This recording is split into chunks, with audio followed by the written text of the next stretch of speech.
సాంబార్లో ములక్కాళ్ళు చూడమ్మా, ఎవరి కోసం చేసావేంటి? మనవడి కోసమేగా.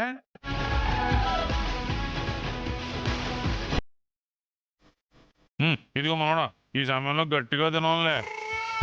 ఈ ముసలోడు క్యాజువల్గా అన్నాడా లేక రాత్రి జరిగింది తెలిసి అంటున్నాడా? చెప్పేసింది ఇది చిచి, అదేలా చెప్తుంది?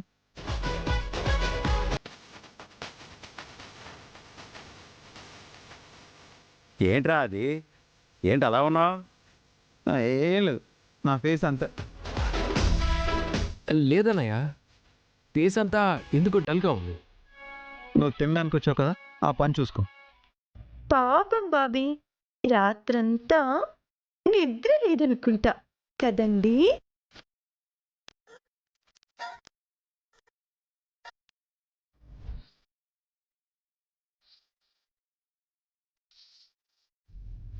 బండదానా, అన్నీ తెలిసి కూడా ఇప్పుడు ఎలా అడుగుతున్నావో చూడు.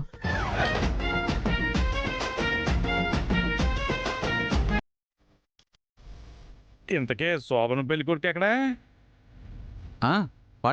వాడి కోసమే నేను వెయిటింగ్. త్వరగా రారా రారా. పెర్ఫ్యూమ్ బాయ్, పెర్ఫ్యూమ్ బాగా పనిచేసిందా?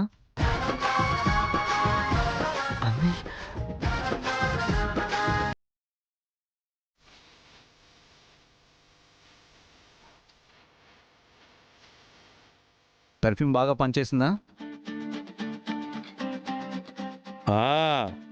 ఉప్మాలో జీడిపప్పు, సాంబార్లో ములక్కాళ్ళు ఎందుకేసారో ఇప్పుడు అర్థమవుతుంది నాకు. తాతయ్య ఇంక చాలే తిను. బాబీ, ఆ గరిటెలో ఇవ్వు.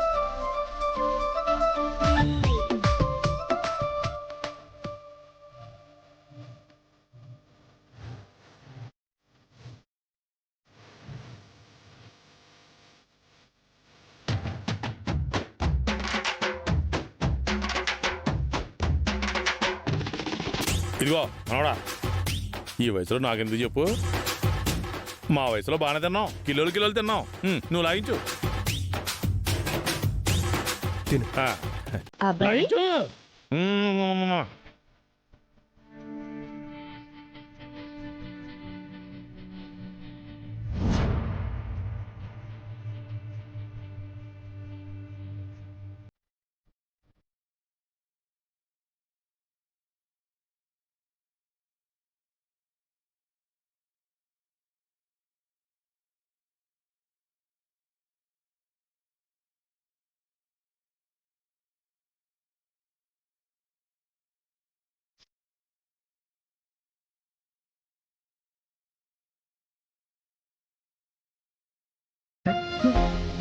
అయ్యో వేసుకోండి.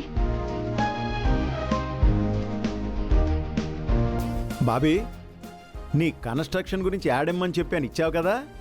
ఇచ్చానన్నా, రెస్పాన్స్ బాగుందని చంద్రశేఖర్ చెప్తున్నాడు. మరి చూడాలి. అతను చెప్పినట్టు మంచి రెస్పాన్స్ వస్తే జనాల దగ్గర అడ్వాన్స్ తీసుకుని కన్స్ట్రక్షన్ స్టార్ట్ చేయాలి మావయ్య గారు.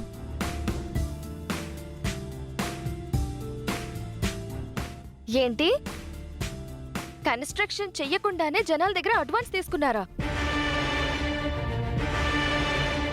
తప్పేంటి? తప్పే అక్క. లోకి అక్క అంటే అనుభవం లేకుండా మాట్లాడుతుంది. నువ్వు కూడా అలాగే మాట్లాడతావేంటి? అడ్వాన్స్ తీసుకోవడంలో తప్పేంటి? తీసుకోవడం తప్పనట్లేదా భయ్, ముందు తీసుకోవడం మంచిది కాదంటున్నా. ఎందుకు? అంటే రేపు ఆ వెంచర్లో ఏమైనా తేడా వస్తే?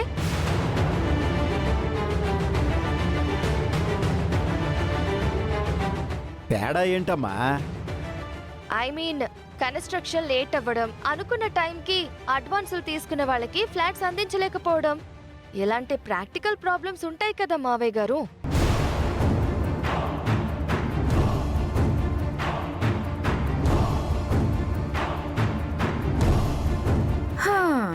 అవునన్నయ్య గారు, ఎన్ని చోట్ల చుట్టలేదు చెప్పండి. ల్యాండ్ చూపించి 3 ఏళ్లలో ఫ్లాట్ మీ చేతుల్లో పెడతామని చెప్పి డబ్బులు తీసేసుకుంటారు. 3 ఏళ్లు కాదు 6 ఏళ్లైనా సరే ఇచ్చినట్టే లేదు. కొన్నిసార్లైతే 10 ఏళ్లు కూడా దాటుతుంది.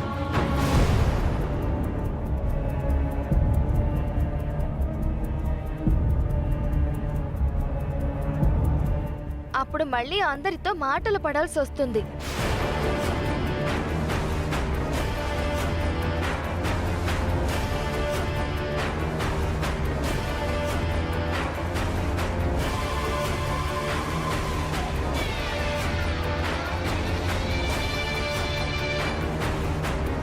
అందుకే ముందు కొంచెమైనా కన్స్ట్రక్షన్ స్టార్ట్ చేసిన తర్వాత, ఒక లెవెల్కి వచ్చిన తర్వాత బిజినెస్ సేల్స్ స్టార్ట్ చేస్తే బెటర్ ఏమో అని నా అభిప్రాయం.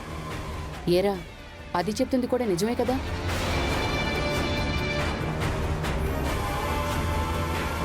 అవునన్నయ్య, తను అనుభవంతో చెప్తుంది. రే అబ్బాయి, ఏంటి మనోడా, మీ ఆవిడికి బాగానే సపోర్ట్ చేసుకుంటున్నావు. అంటే తాతగారు సపోర్ట్ చేయడం కాదండి, ఏదో ప్రాక్టికల్గా చెప్తున్నాను. ఆల్రెడీ అక్క ఇప్పుడు కన్స్ట్రక్షన్ చేస్తున్న సైట్ ని సెలెక్ట్ చేసింది. ఆ ఏరియాలో సైట్ అంత కరెక్ట్ కాదేమో అని నాకు అనిపించింది.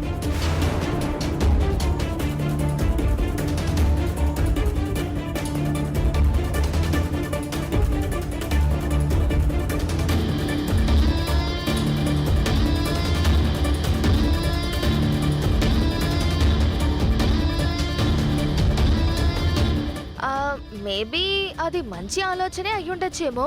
మరి ఫ్యూచర్ గురించి నాకు తెలీదు.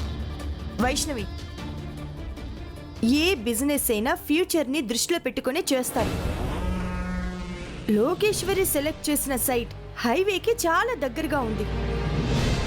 అక్కడ అన్ని ఫెసిలిటీస్కి కూడా కనెక్టివిటీ ఉంది. మరి ఆ ప్లేస్ నీకెందుకు నచ్చలేదో నాకు అర్థం కావట్లేదు. ఏముంది, బిజినెస్ లో ఆవిడగారు సలహాలు సూచనలు చెప్తానంటే వద్దని పక్కన పెట్టాం కదక్క, దాంతో ఈర్ష అనుకుంటా. భలే దానివమ్మలోకి నువ్వు. నా కూతురికి నీ మీద ఈర్ష్య ఎందుకుంటుంది చెప్పు. ఇంటిని తాకట్టు పెట్టి మరీ బిజినెస్ పెట్టారు కదా. ఎంత జాగ్రత్తగా ఉంటే అంత మంచిదని చెప్తుంది. అయినా ఆ బిజినెస్ లో మంచి చెడ్డలు చూసుకోవడానికి బాబీ వెనకాల లోకేశ్వరి ఉంది, లోకేశ్వరి వెనకాల గుండం ఉంది. మధ్యలో నీకెందుకే, తిను.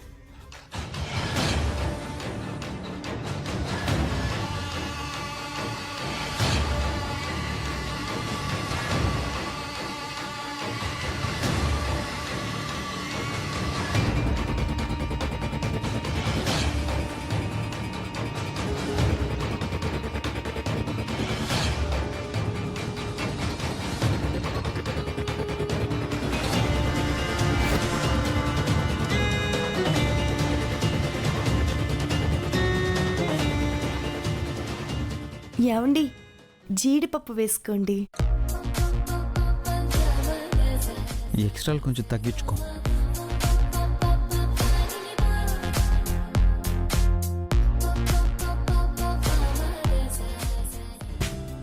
బాబాయ్, హాయ్ చందు, రా టిఫిన్ చేద్దు గాని. రాబాయ్.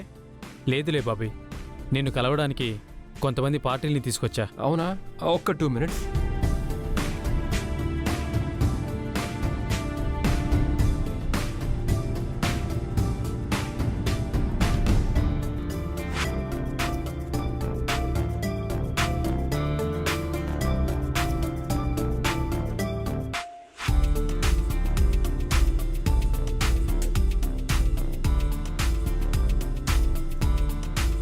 చాలు, ఆపు, ఓవర్ యాక్షన్ చేయకు.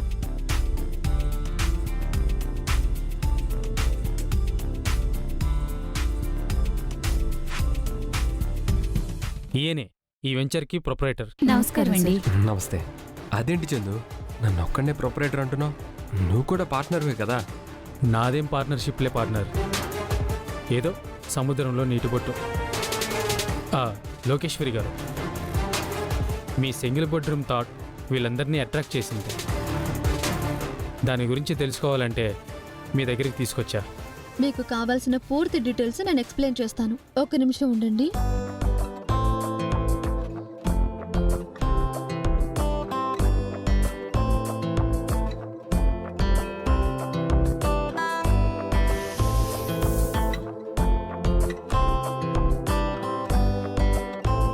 ఈ వెంచర్ బాంబే హైవే కానుకుని జస్ట్ 1/2 కిలోమీటర్ దూరంలోనే ఉంది.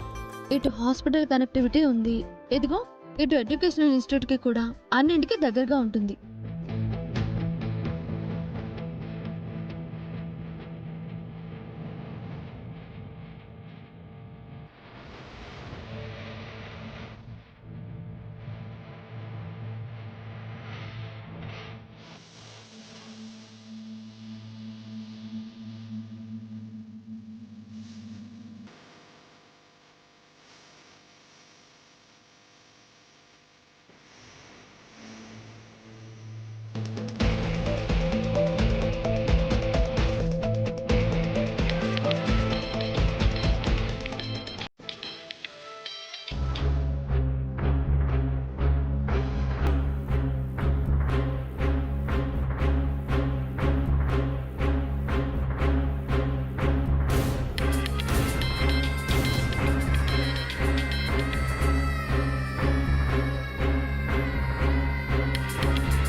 బేబీ, నేను ఒక ఇంపార్టెంట్ పనిలో ఉన్నాను.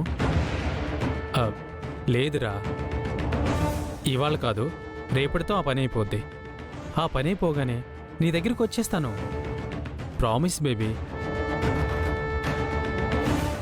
Okay okay baby.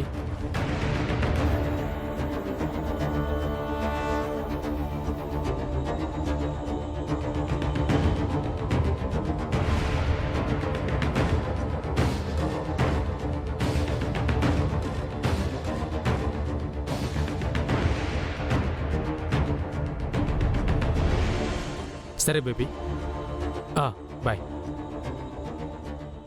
మీరు చెప్పింది చూస్తుంటే ఈ వెంచర్లోనే ఫ్లాట్స్ కొనడం చాలా మంచిదనిపిస్తోంది. అయ్యో, నేను చెప్తున్నాను కదండి, ఇది ఖచ్చితంగా ఒక మంచి వెంచర్. మీరు ఒక ఇన్వెస్ట్మెంట్ పర్పస్ మీద తీసుకున్నా ఫ్యూచర్లో ఇది బెస్ట్ ఇన్వెస్ట్మెంట్ అవుతుంది, అందులో డౌటే లేదు. అయితే మేము రేపు మీ ఆఫీస్కి వస్తామండి. రండి, వచ్చి ఒకసారి సైట్ కూడా చూసిన తర్వాత మిగతా విషయాలన్నీ అక్కడ మాట్లాడుకుందాం. సరే బాబాయ్, ఇక మేము బయలుదేరతాం. చాలా థ్యాంక్స్ చందు. ఏ ఊరుకో బాబాయ్, నువ్వు నాకు థ్యాంక్స్ చెప్తావేంటి? ఇంత మంచి సైట్ని సెలెక్ట్ చేయడం, అందరికీ అందుబాటులో ఉండేలాగా సింగిల్ బెడ్రూమ్ ఫ్లాట్స్ ఇవ్వడం, టోటల్ క్రెడిట్ మొత్తం మన లోకేశ్వరి గారిదే.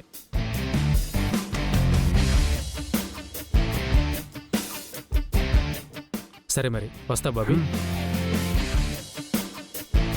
వెళ్ళొస్తామండి. మంచిదండి.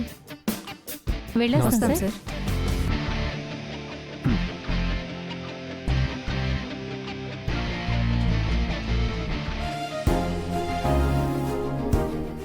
కంగ్రాచులేషన్స్ లోకి. థ్యాంక్స్ అండి. లోకేశ్వరి, సూపర్ లోకేశ్వరి, చాలా బాగా ఎక్స్ప్లెయిన్ చేశావు. కంగ్రాచులేషన్స్ అమ్మా, సూపర్.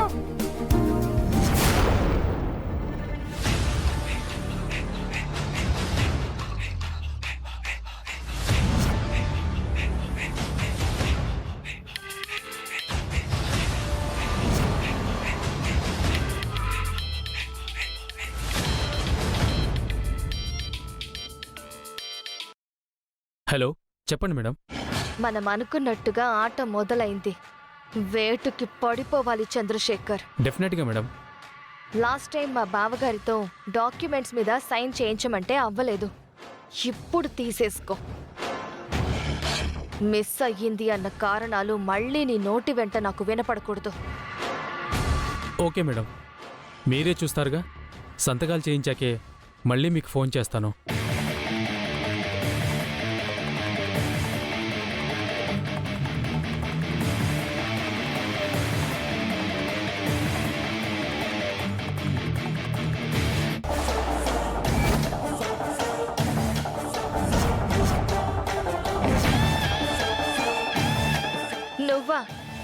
ఎవరో అనుకుని టెన్షన్ పడ్డాను కదా మమ్మీ. నువ్వు చేసే పనికి నాకు టెన్షన్గా ఉందే. దేనికి? నువ్వు ఆ చంద్రశేఖర్ గారిని గ్రిప్లో పెట్టుకోవాలి, బాబీని దెబ్బ కొట్టాలి, ఈ ఇంటిని నాశనం చేయాలని ఆ గుండమ్మ లోకేశ్వరి మీద పగ సాధించాలనుకుంటున్నావు. కాకపోతే రేపేదైనా అనుకున్నది అనుకున్నట్టు జరగకపోతే ఆ చంద్రశేఖర్ గారు మొత్తం నిజాలన్నీ బయట చెప్పేస్తే, ఇదంతా చేసింది నువ్వేనని అది వాడు బయటికి చెప్పేస్తే అప్పుడు నీ పరిస్థితి ఏంటి?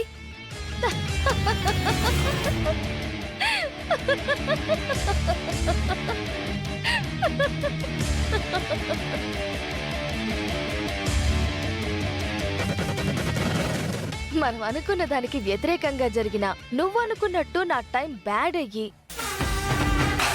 ఆ చంద్రశేఖర్ నా గురించి అన్ని నిజాలు బయట పెట్టినా అది నేనే అని నిరూపించడానికి ఆ చంద్రశేఖర్ దగ్గర ఆధారాలుండవు మమ్మీ. ఎందుకుండదు? నువ్వు వాడికి ఫోన్ చేస్తున్నావు కదా, మొత్తం కాల్ లిస్టులో తెలీదా? తెలీదు మమ్మీ, ఎందుకంటే నేను వాడుతుంది డమ్మీ సిమ్ మమ్మీ. ఈ సిమ్ పేరేదో ఊరేదో ఎవ్వరికీ తెలీదు. ఇలాంటి పనుల కోసమే ఇలాంటి సిమ్లు మెయింటైన్ చేస్తున్నాను మమ్మీ. సో నేను అనుకుంటున్నట్టు ఈ కుటుంబం నాశనమే తప్ప నాకెలాంటి ప్రమాదమూ లేదు. ఈ దెబ్బతో అందరినీ రోడ్డు మీదకి తెచ్చేస్తాను, అందరికీ నేనే దిక్కనేలా చేస్తాను. ఆ గుండమ్మ లోకేశ్వరుల్ని ఇంట్లో నుంచి బయట గెంటించి నా పగ సాధించుకుంటాను.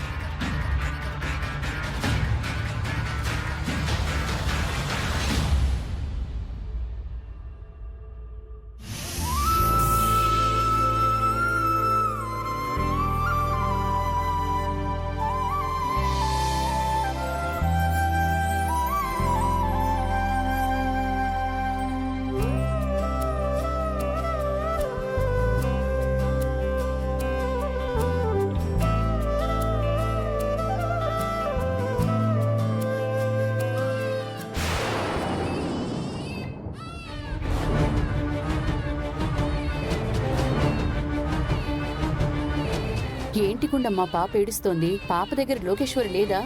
పాప దగ్గరే ఉందనుకుంటా అత్తయ్య. అయ్యో, ఏమైంది గీతమ్మా? ఎందుకని పాప ఏడుస్తోంది? ఏంటిలోకే పాప అంతలా ఏడుతుందంటే అదే తెలియట్లేదు తాతయ్య. మా అమ్మ కాదు, ఏడోకమ్మా, ఏమైందమ్మా గీతమ్మా? ఓ మా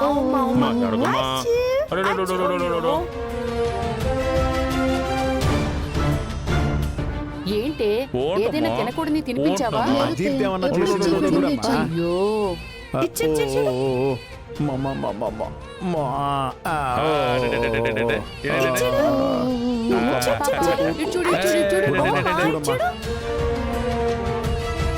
ఊరుకోమ్మా. అయ్యో మావయ్య, నేను పాపని హాస్పిటల్ కి తీసుకెళ్తాను. పదలోకి మేమిద్దరం వెళ్ళేసి వస్తాం. తీసుకెళ్ళమ్మా. ఏమైంది?